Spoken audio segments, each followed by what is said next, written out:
रुक जाओ ए मुसाफिर, रुक जाओ। क्या बात है? कौन है आप?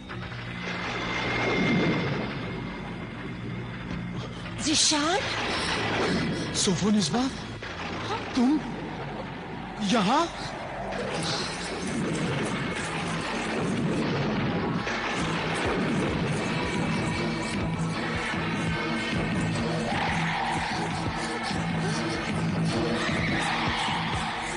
सोफोनिस्बा,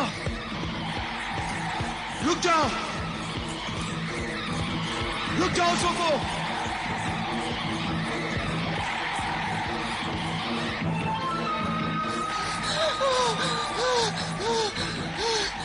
क्या शिकार मिल गया? खाने पीने का इंतजाम हो गया?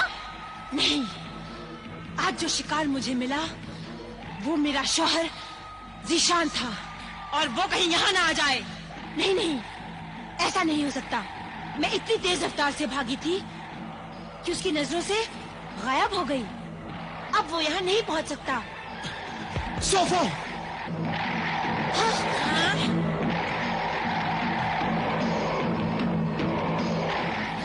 चलो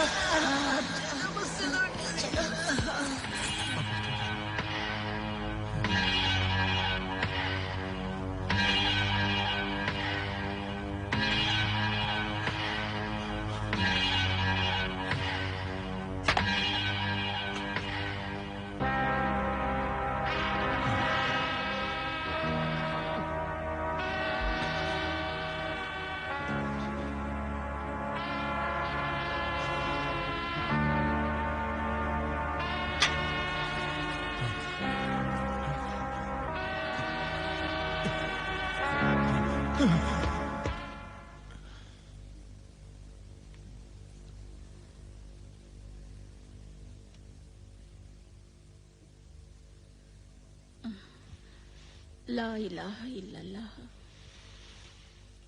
सोफोनिस्बा, सोफोनिस्बा, सोफोनिस्बा। क्या बात है ज़ीशान? सोफोनिस्बा कहाँ है? मुझे क्या मालूम बेटे, होगी अपनी ख्वाबगाह में। मगर तुम इतने घबराए हुए क्यों हो, और आते ही सोफोनिस्बा को क्यों पूछ रहे हो? उसे तो हमारे पास से गए हुए बहुत देर हो गई है।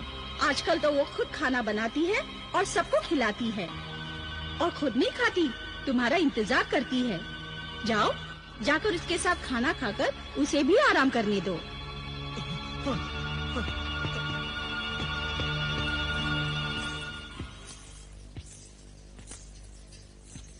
सोफोनिस्बा के रवैये में बहुत तब्दीली आ गई है। अब ऐसा मालूम ही नहीं होता कि ये वही सोफोनिस्बा है। सच कहा अब्बा जान आपने। पहले तो भाभी जान बहुत सुस्त और काहिल थी, हमसे बात भी अच्छी तरह से नहीं करती थी। वो पूरा दिन अपनी ख्वाबगाह में सोती रहती थी, शाम होते ही उठ जाती थी। उन्हें हमारी उनकी मौत का भी गम नहीं था, मगर अब वो हमारे गम और खुशी में शरीक हैं। घर के खादिम और खादिमा को काम ही नहीं करने देती, और सारा काम खुद ही करती हैं। बहुत खिदमत गुजार है हमारी बहू बेगम। मगर ये ज़ीशान बाहर से क्यों परेशान आया था? आप बाहर से बहुत परेशान आए थे, क्या बात है? बहुत अजीब बात है। सुनोगी तो तुम भी पहले हैरान होगी, फिर परेशान हो जाओगी। परेशान हो जाऊंगी? कैसे, बताइए ना। हमारी शादी की पहली रात को ही हमारी अम्मी जान ने देखा था कि तुमसे मिलती जुलती एक लड़की हमारे मकान के अहाते से बाहर जा रही थी। अच्छा, फिर क्या वो लड़की कभी नजर आई? हाँ, वो आज फिर नजर आई, मगर यहाँ नहीं। जब मैं साहिले कस्तून से आ रहा था तो पुराना महल और जंगल के सुनसान रास्ते में मुझे वो नजर आई। अल्लाह खैर, क्या हुआ फिर? मैंने समझा कि तुम हो। मैं? हाँ, बिजली की चमक में मैंने उसकी एक झलक देखी, हूबहू तुम्हारी तरह थी। तौबा तौबा, अल्लाह रहम कर। मैंने पुकारा, वो भाग गई। मैंने उसका पीछा भी किया।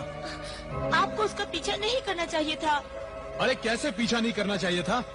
मुझे नजर आ रहा है कि मेरी बीवी बीच रास्ते पर खड़ी है और फिर वो मुझे देखकर भाग रही है, तो ये राज मालूम करने के लिए मुझे उसका पीछा करना ही चाहिए था। ये राज मैं बताती हूँ। तुम बताओ क्या राज है? नहीं, कुछ नहीं।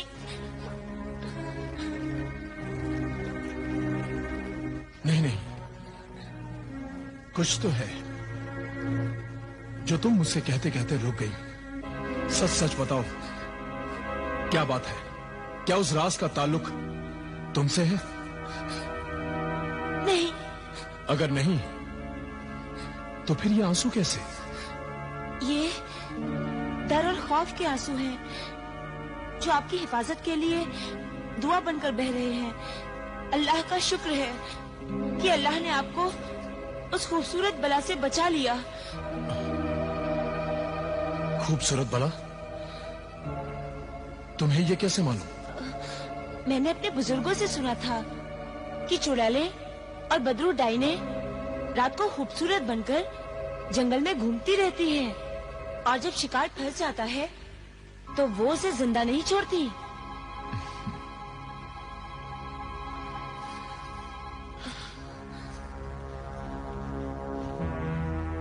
लो, ये तावीज तकिए के नीचे रख दो।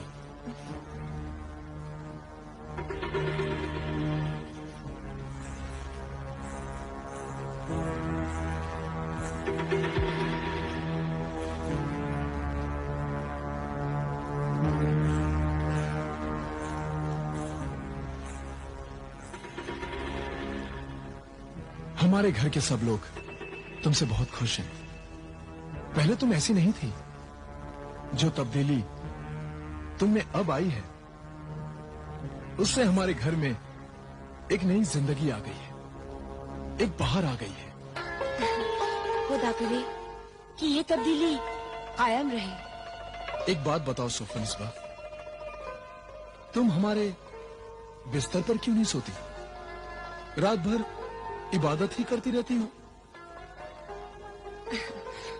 आप पर और आपके खानदान पर कोई मुसीबत न आ जाए, इसीलिए मैं इबादत करती रहती हूँ, वजीफा पढ़ती रहती हूँ। आखिर मैं तुम्हारा शौहर हूँ। ये वजीफा कब तक पढ़ती रहोगी? 40 दिन तक। 40 दिन तक? मैं इंतजार करूंगा। तुम्हारी वजीफे इबादत में खलल नहीं डालूंगा। शुक्रिया। इस बंदी को आपने मुसीबत से बचा लिया। आइए खाना खाते हैं। चलो।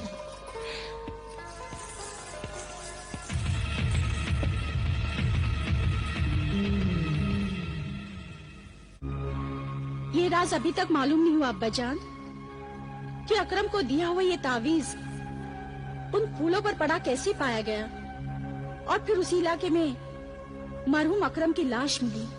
अकरम के बयान और हमारे इल्म के मुताबिक ज़ीशान की बीवी सोफोनिस्बा ने ही अकरम का खून किया है।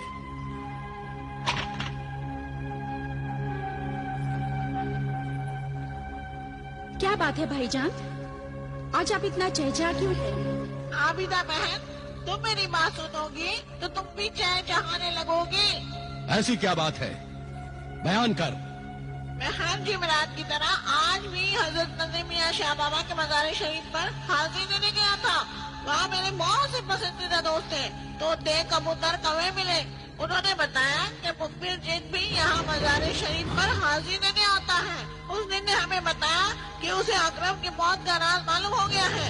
ये बात भाईजान को यानी मुझे बता देना। इसलिए आप दोनों से मेरी इल्तिजा है कि मुखबिर जिन को बुलाकर राज मालूम कर लो।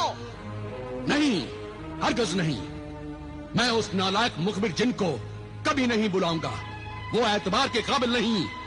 उसकी बात नामुकम्मल और मालूमात नाकारा है। उसकी की हुई गलतियों की सजा हमने भुगत ली है। हम शर्मिंदा हुए, पछताए, मुआफी मांगी, यहाँ तक कि ज़ीशान और सोफोनिस्बा की नजरों में हम जलील हुए।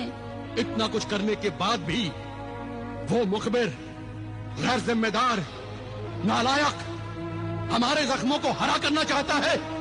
मैं उसे कभी मुआफ नहीं करूंगा। جب اللہ سے کوئی معافی مانگتا ہے، توبہ کرتا ہے، بخشش مانگتا ہے، تو اللہ بھی اپنے خطاواروں کی خطائیں معاف کر دیتا ہے، اسے بخش دیتا ہے۔ تو حضور، پھر کیا آپ اپنے خطاوار کی خطا معاف نہیں کریں گے؟ ہاں، معاف کریں گے۔ تو پھر حضور بلائیے اسے، وہ آپ کے حضور میں حاضری دینا چاہتا ہے، اور آپ اسے اکرم کی موت اور صوف نسبہ کی پورے اصل کردار کا پتہ چل گیا ہے۔ وہ ثبوت کے ساتھ ساتھ سب باتیں پیش کرے گا، اسے بلائیے۔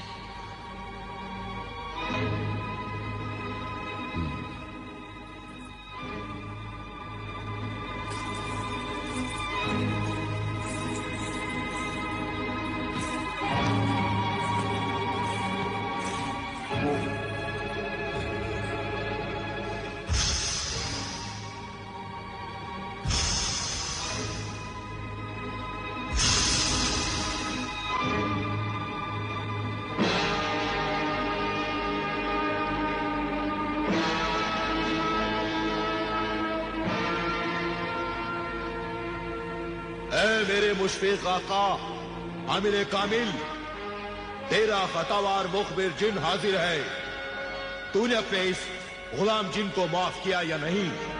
ہاں، معاف کیا۔ مخبر جن، اصلیت بتا، مظلوم اکرم اور صوف و نسبہ کے پراثر کردار کی حقیقت بیان کر۔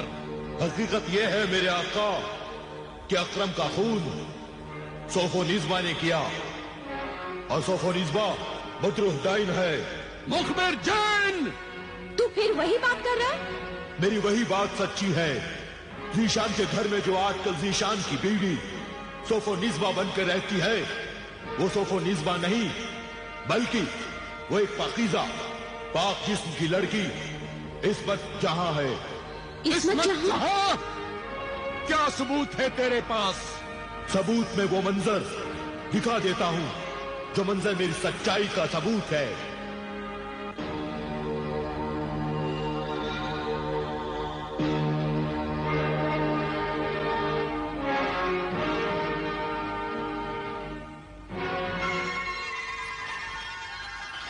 عصمت جہاں ایک اللہ والے درویش کی پاک دامن بیٹی ہے۔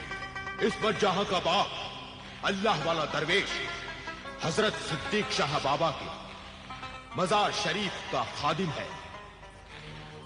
جب ناپاک روح والی ڈائن صوف و نسبہ اکرم کے گھر جانا نہیں چاہتی تھی، تب جادوگرنی مری خان نے اپنے 2 جن بلائے۔ تاک جن، تباک جن، ایک لڑکی پاک جسم پاک روح والی دوشیزہ کے ساتھ حاضر ہو۔ تو وہ دونوں ناپاک جن مزار شریف میں بھی نہیں گھس سکتے تھے، اس لیے جب عصمت جہاں مزار شریف سے باہر نکل کر اپنے گھر جا رہی تھی، تب تاک جن نے اسے اٹھا لیا اور جادوگرنی مریخا کے پاس لے کر آ گیا۔ جادوگرنی نے عصمت جہاں کی شکل بدل دی، شکل اور جسم اصلی صوف و نسبہ جیسا بنا دیا، اور اسے ذیشان کے گھر بھیج دیا۔ یہاں آنے کے بعد سب سے بڑی عجیب بات یہ ہوئی کہ عصمت جہاں نقلی صوف و نسبہ تو بن گئی، لیکن اس کا دل اور روح اصلی صوف و نسبہ کی طرح نہیں بن سکا، کیونکہ وہ شیطان کی دشمن اور اللہ کو ماننے والی پاک جسم اور پاک روح والی جوان لڑکی تھی۔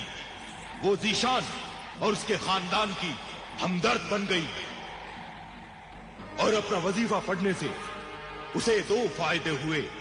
ایک تو یہ کہ ذیشان کی بیوی نہیں تھی، اسے اپنے آپ کو بچانا تھا۔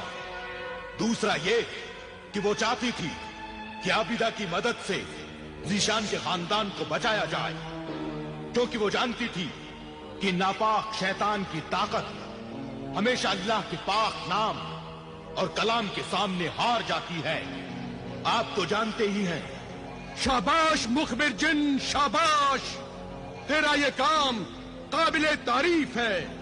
واقعی تم نے بہت بڑا کارنامہ انجام دیا ہے مخبر جن. اب تو صاف سمجھ میں آ گیا. اور وہ نیک سیرت عصمت جہاں کا کردار تو واقعی ایک مثال ہے. وہ تو بالکل نہیں گھبرائی. حالات کی مجبوری میں بھی برے سے برے حالات کا مقابلہ کیا اور شیطانی طاقت کے خونی پنجوں میں پھنسے ذیشان کے خاندان کو بچانے کی کوشش بھی کر رہی ہے. وہ بدروح اصلی سوفو نسبہ کہاں ہے؟ پرانے محل کے کھنڈروں میں، اور پرانا جنگل اس کا ٹھکانہ ہے. وہ جنگل اس قدر خوفناک اور اس میں اتنا اندھیرا ہے کہ لوگ دن میں جاتے ہوئے بھی ڈرتے ہیں. لیکن میں جاؤں گی. نہیں جاؤ گی؟ جاؤں گی. جائے گی، ضرور جائے گی، اور اسے گرفتار کر کے لائے گی. اسے گرفتار کرنا اتنا آسان نہیں ہے میرے آقا، کیونکہ سوفو نسبہ کی جادوگرنی مریخا کے پاس بڑی شیطانی طاقت ہے. میرے پاس میرے اللہ کی طاقت ہے، میرے ایمان کی طاقت ہے. ہاں، اللہ اور ایمان کی طاقت ہی شیطانی طاقت کو ہرا سکتی ہے. آج کل چاند کی چاندنی ختم ہو چکی ہے. اس راستے پر بالکل اندھیری رات کا سناٹا ہوگا. صرف شیطانی بجلیاں چمکتی رہتی ہیں. ایسے آسیری خوفناک ماحول میں مجھ جیسے جلاد جن کو جانا چاہیے. تو نہ جا اے دختر عامل، وہ جنگل بڑا خطرناک ہے. خطروں سے ڈرتے رہے تو پھر فرض کبھی ادا نہیں ہو سکتا، اور پھر کسی نہ کسی دن کسی نہ کسی کو تو یہ کام کرنا ہی ہوگا. تو کیوں نہ میں یہ کام کروں؟ بے شک یہ کام تم ہی کرو گی. تمہارے پاس روحانی اور جلالی علم کے سارے ہتھیار موجود ہیں.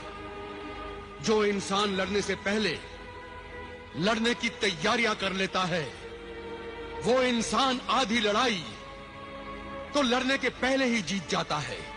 وہ بدروح اللہ کے بندوں کا خون کر رہی ہے. اسے جتنی جلدی پکڑ لیا جائے اور سزا دے دی جائے، یہ اللہ کے بندوں اور انسانیت کی خدمت ہوگی.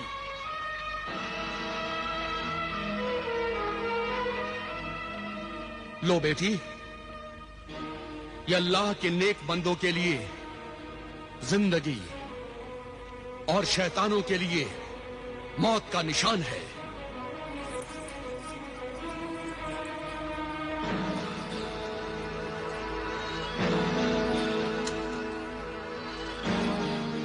ابا جان، مخبر مددگار جن، میری کامیابی کی دعا کرنا.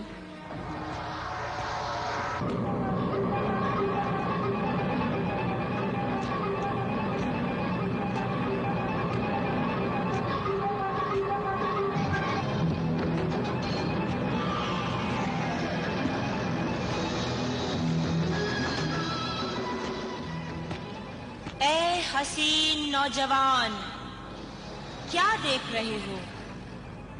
کسے تلاش کر رہے ہو؟ پانی تلاش کر رہا ہوں، بہت پیاس لگی ہے. آؤ میں تمہاری پیاس بجھا دوں. اپنی پیاس پانی سے بجھاؤ گے یا شراب سے؟ پانی سے. مگر تم کون ہو اور مجھے دکھائی کیوں نہیں دے رہے؟ کہاں ہو تم؟ کہاں ہو؟ میں یہاں ہوں نوجوان.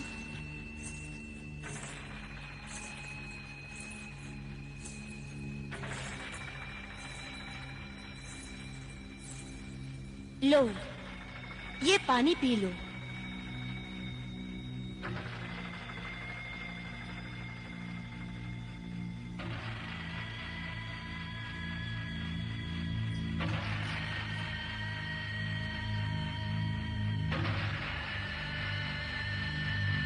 تم تو بہت خوبصورت ہو. اتنے بھیانک اور خوفناک جنگل میں کیا کر رہی ہو؟ یہ سب ہماری ہی جگہ ہے. یہاں کی سب چیزیں ہمیں پہچانتی ہیں. تو پھر ڈر کس بات کا؟ پانی تو پیو. اب پانی کی کوئی ضرورت نہیں. کیوں؟ تمہارا چہرہ دیکھتے ہی ساری پیاس بجھ گئی.